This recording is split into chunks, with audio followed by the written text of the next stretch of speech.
Thank you for joining us today to share in our celebration of young South Africans and to talk about what we can do to offer the youth of this country more and better opportunities in life. Now, I'm sorry we're not doing this in person, but in these times we have to be cautious and we can't take any unnecessary risks. But still, we're reaching thousands of young people as this event is broadcast across the country. You, the young people of South Africa, may be the generation facing the biggest challenges right now. But as my young colleague Leola said a few minutes ago, you're also the generation with the power to actually do something about it. You have the numbers. You can make a real difference. You need to realize the power you hold in this relationship between government and the people. As long as our democracy works, and I assure you it does still work, then all the power lies with you. What you choose to do with this power will make or break the future of this country. Now, you may be watching this broadcast and wondering, what could a political party possibly still offer me that I haven't heard before? Why should I believe any of it? And I can understand why many young people have become disillusioned with politics. Year after year, politicians have been making the same promises. And year after year, these promises are broken. The situation today for young South Africans leaving school or leaving college or university seems to be more hopeless than ever before. Unemployment is at a record high. Poverty is at a record high. And crime, gangs and drugs are claiming more and more of our youth than ever before. While life gets harder for young South Africans, we see politicians living it up way beyond even their fat salaries. These are the same politicians who tell you there's no money for tertiary education, yet they're driving around in cars that cost more than a big house. These are the same politicians who tell you there's no money to put more cops on the street to keep your community safe, and they've just awarded themselves an increase in their own VIP protection. So, I understand if you've become cynical. What good has it done to listen to the promises of politicians if these promises always go nowhere? And that is a very, very good question. And here's my answer. If you're basing your expectation on the promises of politicians alone, you're using the wrong criteria. Anybody can make promises and pledges. And over the next 4 months leading up to the elections, you're going to hear everyone doing this. Because that's the easy part. That's the easy thing to do. The hard part is delivering on your word. And that's what you should be looking at. Not what does this party say, but what does this party do? If you're choosing a government, whether it's local, provincial or national, it's track record that matters far more than its promises. The DA may govern only one of the 9 provinces for now, and it may govern less than 10% of the municipalities in South Africa for now, but what it does in these places puts the ANC government to shame. And let me give you some examples of this on this Youth Day. Let me tell you about a few things the DA government in the Western Cape has done to increase opportunities for young people and to give them a better start in life. Let's begin with education, which is arguably the best way a government can equip young people for the future. And under a DA government, learners in the Western Cape have a better chance of completing a quality education than anywhere else. The Western Cape has the lowest school dropout rate in the country, which means that more people stay in school until they reach their matric exams. This sets them off on a better path in life and opens far more doors for them. Some schools in the Western Cape, and specifically on the Cape Flats, are starting pilot programs for robotics and coding.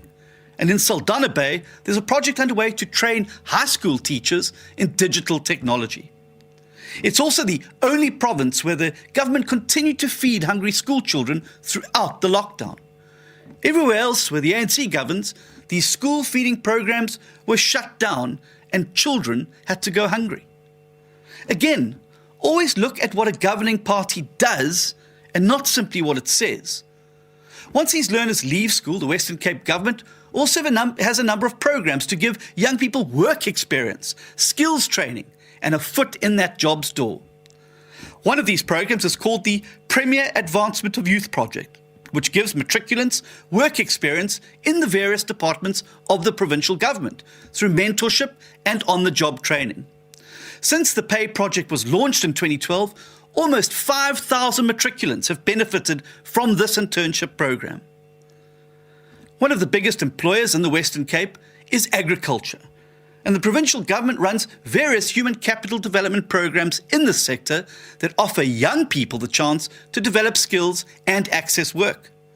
These programs include bursaries, scholarships and internships, as well as a chance to enroll in an agricultural mentorship program called the Young Professional Persons Program. The Western Cape Department of Cultural Affairs and Sport also has a program in partnership with various foundations and NGOs, which they call Year Beyond. This offers 18 to 25-year-olds crucial work experience and a pathway to further studies. It also teaches young people to become active citizens, and that's something we're going to need a lot more of if we want to fix South Africa. An issue that affects the youth in the Western Cape more than anywhere else is the threat of gangs and drugs. And while policing by SAPs might be the responsibility of national government, the DA is not prepared to simply stand by and watch as communities fall victim to a lack of visible policing. That's why the Western Cape government and the City of Cape Town launched the Law Enforcement Advancement Plan, or LEAP, at the beginning of last year.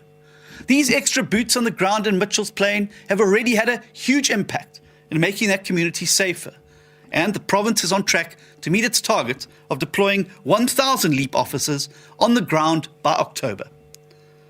The provincial government also has something called the Youth Safety Ambassador Program, which aims to place 1,000 young people at schools, municipalities, NGOs and other locations around the province to serve as youth violence prevention facilitators. Now that's what it looks like when a government does less talking and more doing. But if we're talking about youth opportunities, perhaps the most important indicator of all is the employment rate. And 4 times a year, when these numbers are released by Stats SA, we are reminded that no other province comes close to the DA-run Western Cape when it comes to jobs.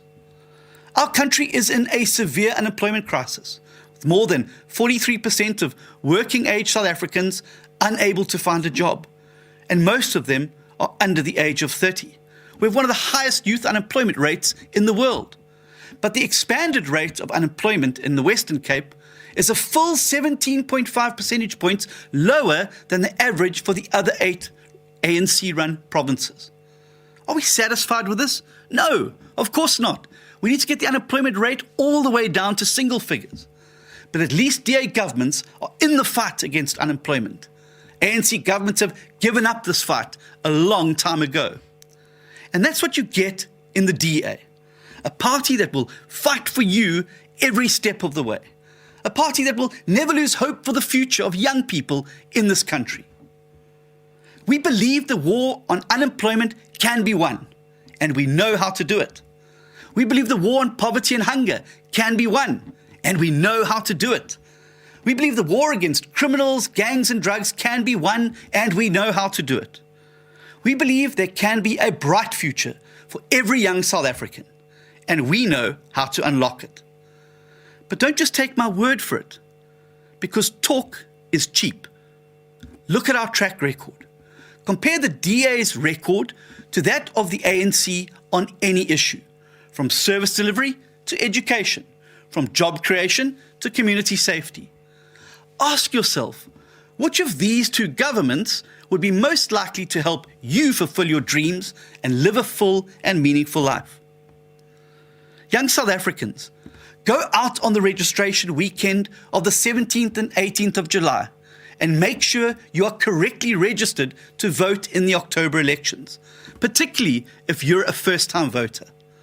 And then make sure you do your bit as an active young citizen of this country to choose a government that doesn't just talk about all these things, but actually gets it done. Happy Youth Day, South Africa, and thank you very much.